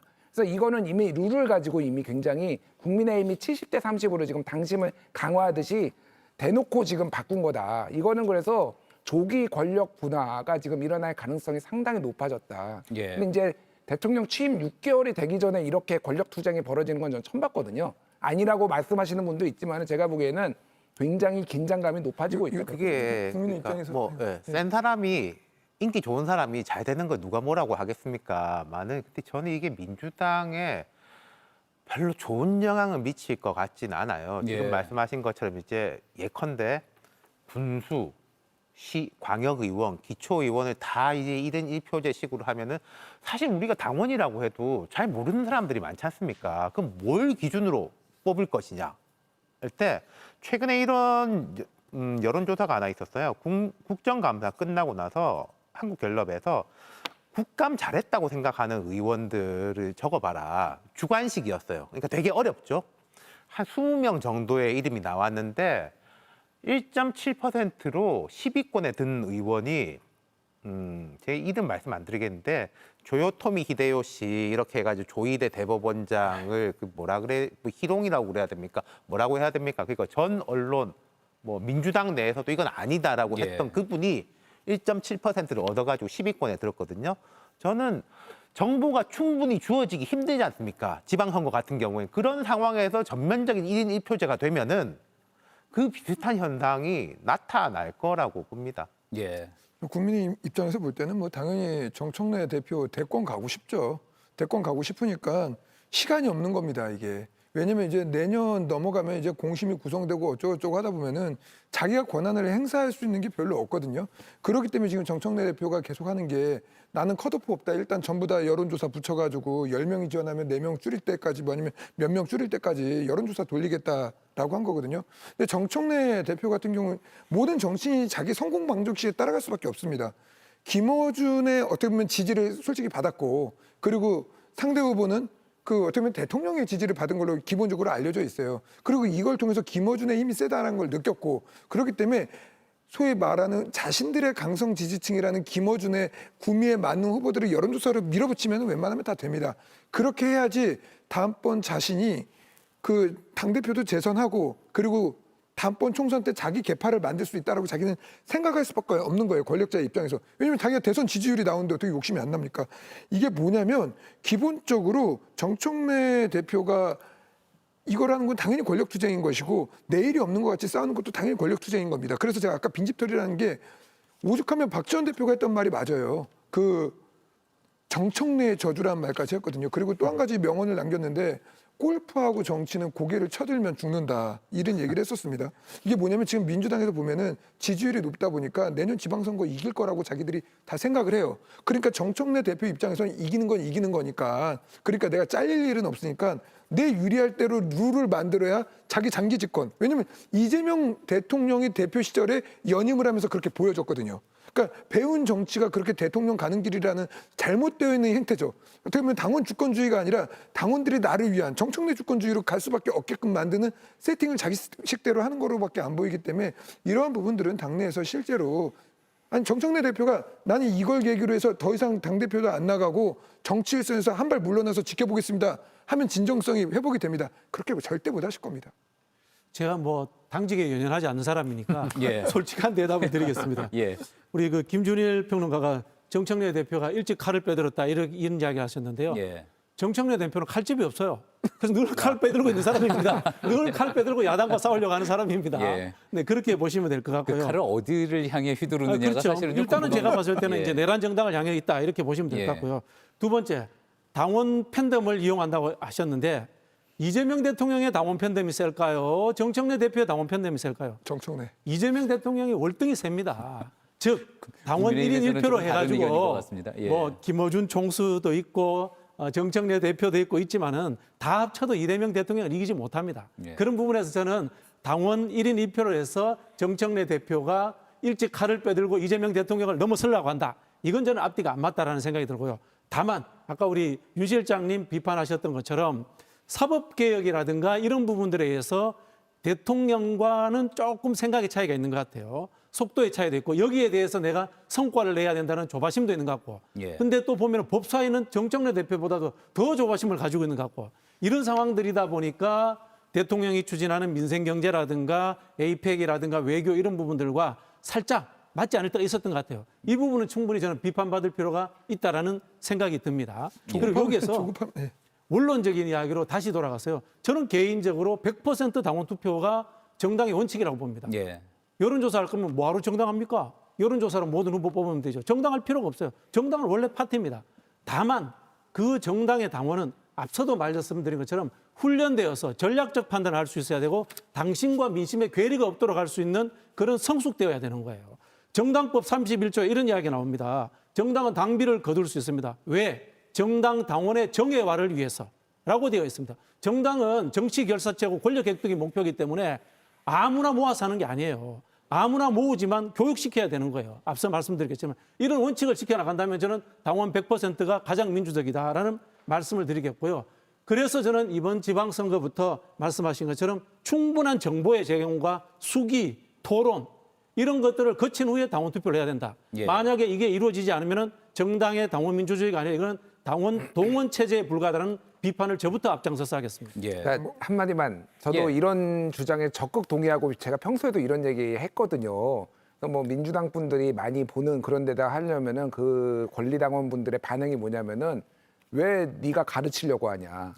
예. 이게 처음의 일성이에요. 예. 그러니까 지금 민주당 권리당원분들은 내가 깨어있는 시민이고 내가 어디서 니들이 가르치려고 하는 정서가 매우 팽배하신 분들이에요. 그런데 누가 교육이 될까? 사실은 저는 그게 가장 저는 이게 이상적이긴 한데 교육 자체가 어렵고 사실상 저는 김어준 씨한테 교육을 그러니까 의탁했다고 봅니다. 김어준이 알아서 지금 다 교육하고 있고요. 아침에 김어준의 생각 뿌리고 있고요. 그렇게 지금 하고 있는데 이 구조를 바꿀 수 있을 것인가가 제가 보기엔 굉장히 난제다 그렇게 생각이 들어요. 우리가 이제 서구 정당 중에 가장 발달한 민주정당을 독일의 이제 3인당 SPD라고 하는데요. 가장 큰 조건이 의무적인 교육을 자주 받도록 하게 되어 있습니다. 예. 교육을 2회 이상 빠지면 당원 자격이 박탈됩니다. 예. 아까도 말씀드린 것처럼 우리가 대중민주주의 시대이기 때문에 당원 누구나 될 수 있습니다만은 정당은 정시 결사제이기 때문에 당원은 정해야 되고 훈련돼야 됩니다. 이것이 정당의 원칙입니다. 예. 제가 공감하는데요. 근데 이제 박진영 부원장님하고 제가 생각이 다른 거는 현실적으로 불가능합니다. 그게 무슨 말씀이냐면은 우리가 모든 국민의 목소리를 듣겠습니다. 모든 당원의 목소리를 듣겠습니다. 레토릭으로 이런 이야기를 하지 않습니까? 시청자 여러분 한 분 한 분의 의견을 다 듣겠습니다. 들을 수 없습니다. 300만, 400만 되는 우리나라 당원들 형태에서 300만, 400만 당원을 정예화하고 교육할 수가 없습니다. 예. 그러면은 그러니까 이제 그래서 실제로 적극 참여하는 분들이 있고 더 적극 참여하는 분들은 그래서 대의원도 되는 거고 아까 말씀하신 대로 그 대의원을 뭐 내려꽂고 이런 것도 있지만은 그런 식의 이제 보정 장치가 있는 것인데 지금 현재 인터넷 시대니까 다 듣고 볼 수 있다라고 해도 그게 안 되거든요. 제가 그 말씀의 가치에 부정하는 게 아니라 현실적으로 어렵기 때문에 그 현실적으로 어려운 거는 정치인들은 그 현실 속에서 딛고 올라가야 되는데 그게 안 맞는 점이 있고 그게 되게 안 좋게 나타날 거라고 생각하는 거예요. 비근한 예로 정청래 대표가 3대 개혁 강조하시지 않습니까? 검찰 개혁, 그 언론 개혁 또 뭐 사법 개혁인가? 3대 개혁 이게 좋습니다. 좋은데 검찰을 없애는 것이 검찰 개혁의 완성이냐. 그런데 정성호 장관이나 이런 분들 입장에서는 뭐 수박이라고 욕먹는 분들 입장에서는 10월 3일, 10월 4일 내년 검찰 없어졌을 때 10월 4일부터는 우리나라의 대한민국의 범죄 대응, 반부패 대응의 시스템이 어떻게 될 거냐에 대한 고민을 할 수밖에 없는 거지 않습니까? 예. 그러면 여당 대표는 제가 생각할 때 그 고민을 좀 많이 하셔야 되는데 검찰 없앴다. 라는 게 개혁의 끝이고 이걸로 당원들한테 환호받는 식으로 돌아가면은 이거는 여당의 정치로서 보기는 좀 어렵지 않나 예. 그런 생각이죠. 네, 감사합니다. 제가 오늘 아주 기획했던 대로 이런 아주 고품격의 또 의견들을 좀 듣고자 했었던 겁니다. 1대3의 어떤 구도의 토론이라기보다는. 그래서 좋은 말씀 해주셔서 감사하고요. 마지막으로 그래서 이제 두 분께 여야 모두 이 질문 한번 좀 드리고 싶은데요. 사실 어떻게 보면은 저희가 지금 오늘 이야기를 다루지는 못했지만 국민의힘에서도 지방선거 총괄기획단에서 예비 경선에서 이제 당심을 70%로 확대한다 뭐 그런 움직임도 있습니다. 자 그러다 보니까 모두가 이제 당원 주권 권리 강화를 이야기하는 것 같고 또 그래서 당의 주인은 당원이다 이 말을 이제 실천하는 것 과정이 되고 있는데 자 짧게 한번 좀 부탁을 드려볼까요? 당원 수권 정당에게는 이 당심이 먼저입니까? 아니면 민심이 먼저입니까? 당심과 민심을 맞추는 게 제일 중요한 거죠. 이게 뭐냐면 예. 그 아까 말씀드렸던 것 같이 이제 당의 이제 지도자라고 하는 그룹들 이분들은 이제 당원들한테 끊임없이 자기가 가야 되는 방향들을 설명을 해야 되는 거거든요. 이게 아까 제가 0점 조정이라는 표현을 썼는데 0점 조정이라는 건 당이 이렇게 하지 승리할 수 있는 방향이라는 거죠. 예. 이걸 당원들을 설득하는 게 지도자의 역할이고 그래서 당심이 어떠한 방향이 있다 하더라도 그걸 이번 선거를 이기기 위해서 이렇게 갑시다라고 얘기하는 게 지도자의 역할이에요. 그걸 제대로 못한다면 선거 지는 겁니다. 예. 그리고 아까 이제 70% 말씀하셨지만 이게 지금 언론에서 지금 나오고 있는 게 70%가 확정이 된 게 아니거든요. 예. 이게 정확하게 오늘 장동혁 대표도 오늘 최고위원회, 전 이제 최고위원회를 들어가니까 최고위원회 때도 이제 하셨던 말씀이지만 최고위원회 보고된 내용이 전혀 없어요. 이게. 예. 그리고 최고위 내에서 이걸 가지고 논의한 것도 없습니다. 이건 뭐냐면 지방선거 기획단이 이 안을 만들고 그리고 이 안이 나오게 되면 광역자치단체장들을 모아서 수기하는 과정을 거칩니다. 그리고 다시 또 자기들이 이걸 만들고 또 광역자치단체장들까지 선거 나갈 사람이죠. 모아서 다시 또 수기하는 과정. 예. 이런 과정에서 일부 의견이 나온 것 같아요. 네. 그렇기 때문에 요건 지금 정리된 건 아니고 네. 그리고 그 기본적으로 당심을 어떻게 강화할지에 대한 연구는 분명히 당의 주류적인 의견인 건 맞지만 예. 이런 것들로 지금 현재 이제 나가고 있는 부분들은 아니다라는 걸 좀 교정해서 말씀드리겠습니다. 네, 부원장님. 정당이 파티인데 의원이 파트예요. 예. 부분입니다. 그 이야기 뭐냐면은 정당은 자기 핵심 지지층의 이익을 우선시할 수밖에 없습니다. 그러나 정당의 목표가 권력 객등이잖아요. 그러면 자기 핵심 지지층 이익 외에도 챙겨야 되는 겁니다. 예. 그래야지 수권을 할 수 있게 되는 거죠. 즉 그 이야기 뭐냐면은 편차는 조금 있더라도 당심이 우선될 수밖에 없다라는 말씀을 드리는 겁니다. 그런 부분에서 민주당은 개혁이라든가 내란의 종식과 같은 정치적 의제들에 주목할 수밖에 없습니다. 대통령은 여당입니다마는 국가 전체를 아울러야 되고 본인을 찍지 않은 사람들까지도 국민으로서 챙겨야 됩니다. 그러니까 통합적으로 가는 겁니다. 예. 그러나 앞서 말씀드린 것처럼 진정으로 강한 충성심이 강한 당원들은 본인의 정체성이 있지만 집권을 위해서 또는 국가를 위해서 자신의 정체성을 조금 더 뒤로 하고 전략적 선택을 합니다. 박근혜 대통령의 경제 민주화를 찬성한 당원들, 이재명 대통령의 중도 보수를 찬성한 당원들, 예. 이것은 진정으로 강한 당원들이었습니다. 예. 그것을 만드는 방법에 대해서 그냥 회피하고 민심 100%로 가자라고 하는 이야기는 정당이 필요 없다라는 이야기로 귀결될 수 있습니다. 적절한 수준에서 균형을 이루어야 합니다. 예, 알겠습니다. 말씀 잘 들었습니다. 저희 광고 듣고 오겠습니다. 60초 후에 돌아옵니다. 이른 아침에도 추운 날씨에도 힘들어도 나는 움직인다. 세상 좋은 건 움직여야 만날 수 있으니까. 콜핑이면 충분하다. 좋은 건 문 밖에 있어. 아유 죽겠다. 다들 피곤하지도 않나. 저런 기운은 어디서 나와? 약국에서 나옵니다. 아로나민 골드에서 나옵니다. 약이니까 다르지. 내 몸을 1등으로 생각한다면 아로나민 골드 1등. 아로나민 주세요. 일동제약. 100번째 달이 뜨는 밤, 뱀파이어의 축제가 시작된다. 뱀파이어의 운명에 눈을 떠라. 뱀파이어들의 MMORPG 뱀피르 피해 계승자 지금 다운로드하세요.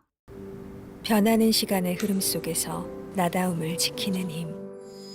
고운진 플레르코 앰플. 다시 어린 피부로. 타임리스 뷰티 고운진. 예, 이제 마지막 발언. 오늘 토론이 아주 치열해서요. 딱 30초씩밖에 드릴 수가 없습니다. 이제 여야에서 지지층만 바라보는 행보하지 말고 좀 더 민심을 봐야지 된다. 공히 나올 수 있는 그런 이야기인 것 같습니다. 자, 민주당도 좋고요. 국민의힘을 향해서도 좋고요. 하고 싶은 조언, 당부의 말씀을 마지막으로 30초씩 그러면 조영술 대변인부터 한번 부탁을 드리겠습니다. 예, 오늘 이제 토론 잘 보셨죠. 근데 지금 제일 중요한 건 이제 정책 정당으로서의 싸움으로 이제 국면으로 이제 가야 된다라고 생각합니다. 지금 환율 지난 정권 때 조금만 올라가도 물가 올라가서 나라 망한다라고 민주당이 말했습니다. 근데 환율이 그때를 넘어서 최고치를 향해 달려가고 있습니다. 근데 그걸 뉴노멀이라고 포장을 하고 있어요. 이러한 내로남불적인 정책들 우리 실제로 토론해야 됩니다. 그리고 부동산 정책 실패로 주거 난민들 실제 나타나고 있습니다. 이러한 문제들을 건전하게 토론하고 그리고 국민의 삶이 나아지는 방향으로 건전한 토론을 하는 정치의 문화 그리고 정치 문화가 만들어졌으면 좋겠다라는 생각을 합니다. 예. 지금도 민주당의 지지율이 국민의힘에 거의 2배 가까이 나옵니다. 그만큼 국민들이 내란 종식과 검찰 사법개혁에 힘을 몰아주고 있습니다. 현재 민주당이 하고 있는 것은 개혁을 1차적으로 완성하고 내란을 종식시키겠다는 겁니다. 이게 빨리 사실은 성과를 내야 됩니다. 그래야지만이 지방선거를 앞두고 민생 경제와 그리고 세계 속에 다시 한번 선진국으로서 선도국가가 될 수 있는 대한민국으로 끌고 갈 수 있는 겁니다. 그런 부분에서 민주당이 추진하는 개혁에 빨리 좀 힘을 모아주셔서 빨리 좀 성과를 낼 수 있으면 좋겠다라는 당부의 말씀 드리고 싶습니다. 예, 윤태곤 실장님. 네, 저는 국민의힘한테 조금 조언을 하자면요. 여당이니까 민주당 책임이 훨씬 크죠. 그런데 국민의힘이 민주당식으로 민주당 따라가서 싸우면은 100점 100패라고 생각합니다. 저쪽 당원 뭉치니까 우리도 당원 뭉쳐. 저기 김어준이 있으니까 뭐 우리도 김어준 없어? 개딸 같은 사람들로 뭉쳐야 돼라고 하면은 무조건 진다. 라는 말씀을 특히 이번 지방선거에서는 그 말씀을 드리겠습니다. 예, 당신과 민심 어느 것이 중요한 것인가, 그거는 정답이 있는 문제는 아니라고 생각을 하는데, 당신과 민심에 괴리가 있을 때 그거를 어떻게 좁히려고 하는 것인가, 그게 제일 중요한 것 같아요. 그런데 국민의힘에게는 조금 지금 그 노력이 정말로 적절한 것인가에 대해서 다시 한번 여쭙지 않을 수가 없고, 민주당에는 당원들에게 권한을 주는 것은 맞지만은 그 권한이라는 것이 법을 초월하거나 이런 방식으로 돼서는 안 된다라고 생각을 합니다. 그 권한을 어떻게 또 정치가 그러면 왜 필요한지에 대해서, 그리고 국회의원이나 이런 대리자들이 왜 필요한지에 대해서 민주당도 좀 고민을 해야 되지 않을까, 그런 생각이 듭니다. 예, 말씀 잘 들었습니다. JTBC 토론 논쟁 저희 60초 광고 후에 다시 돌아오겠습니다. 삼촌, 뭐 봐? 틱톡. 좋아하는 것만 쫙 보여주니까 재미가 없을 수가 없다. 그게 돼? 제한 모드로. 알아서 걸러주니까 모두에게 적합한 컨텐츠만 볼 수 있지. 안심의 진심. 미남은 듬직한 뒤태, 날렵한 오태, 완벽한 모태 미남. 하이모로 태어난다. 미남은 만들어지는 거야. 이런 건 아무나 못해. 하이모. 우리 애가 좀 작은가? 나 때문에 안 크면 어쩌지? 언제까지 기성장을 고민할 거야? 키 크니까 아이클타임, 맛있으니까 아이클타임. 이제 훈이랑 아이클타임해요. 아이클타임. 두드림. 꼭 한번 걸어보고 싶었습니다. Buen camino. 네, 저는 잘 걷고 있어요. 걷기의 진심인 편안한 루무통과 함께. 걸을 땐 루무통. 예, JTBC 토론 논쟁 오늘은 여기서 마치겠습니다. 90분간 뜨거운 토론해 주신 네 분 정말 고생 많으셨고요. 자, 그리고 늦은 시간까지 함께해 주신 시청자 여러분께도 깊이 감사드립니다. 다음 주에 뵙겠습니다. 고맙습니다.